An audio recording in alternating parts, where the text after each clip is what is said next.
দর্শকবৃন্দ আসসালামু আলাইকুম। নতুন নতুন প্রতিভা নিয়ে বিনোদন দেওয়াই একমাত্র আমাদের উদ্দেশ্য। তাই তো আজ মিষ্টি মেয়ে সাদিয়াকে নিয়ে আপনাদের মাঝে উপস্থিত হলাম। উস্তাদ, হ্যাঁ রাজীব, এই মিষ্টি মেয়ে সাদিয়াকে নিয়ে সকালবেলা এই দোকানের মধ্যে কি গানের আয়োজন করছেন? কি গানের আয়োজন? গানটাকে তুমি একটু শোনো, মনোমুগ্ধকর গান। কারণ দর্শকরা তো সব সময় চায় নতুন নতুন কিছু, তাই না? জি উস্তাদ, আর সেটাই। এই যে ইদানিং দেখা যাচ্ছে কি সাদিয়া কিন্তু অনেকদিন আমাদের মাঝে, আমাদের ভিতরে নাই। এই যে কমেন্ট বক্সে লেখে যে উস্তাদ সাদিয়ার গান শুনবো, সাদিয়ার গান শুনবো। উস্তাদ, অনেক যার জন্য দর্শক বাধ্য হয় যে অনেক সাদিয়া দর্শক তো আমাকে ফোন দেয় হাজির হয়েছি। যে মিষ্টি মেয়ে সাদিয়ার গান হ্যাঁ। শোনান ভাইয়া, গান শোনান। না না, আমাকে আবার কিছু দর্শক বলে যে উস্তাদ এই সাদিয়ার কি বিয়ে শাদী হয়ে গেছে? বললাম কে? না তো, তোমার গান দেন না কে?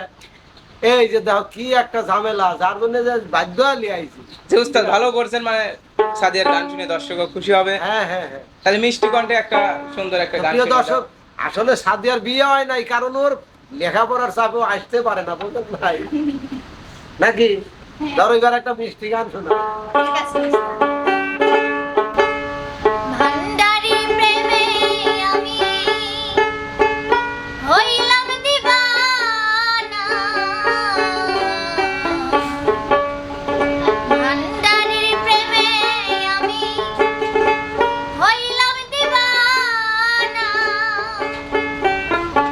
হাই রে ভান্ডারি বাবা তোমায় পেলাম না।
উস্তাদ হ্যাঁ অসাধারণ, মানে সকালবেলা একটা ভান্ডারি গান শুনলাম, মানে পানটা ভরে গেল। একদম, আবার দেখলাম একদম। দর্শকেরও ভালো লাগছে, এই জন্য হাতে তালে দিছে। মেলা জমে গেছে, তা তো খেয়াল করি নেই। উস্তাদ মানে গানের তালে আসলে গানের দর্শকের তালে খেয়াল ছিল। তো করবেন না।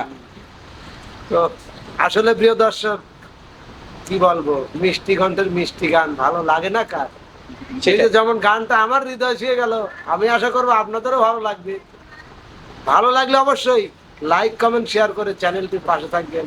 তো বন্ধুরা, যদি একটু ভালোবাসা দেন, একটু সাপোর্ট করেন বা লাইক কমেন্ট শেয়ার করলে কিন্তু আবারও মানে ভিন্ন ভিন্ন কিছু আয়োজন নিয়ে আপনাদের সামনে উপস্থিত হতে পারবো। জি তো উস্তাদ। বন্ধুরা, আজকের মতো এখানেই, সে পর্যন্ত যে যেখানে আছেন সবাই ভালো থাকবেন, সুস্থ থাকবেন।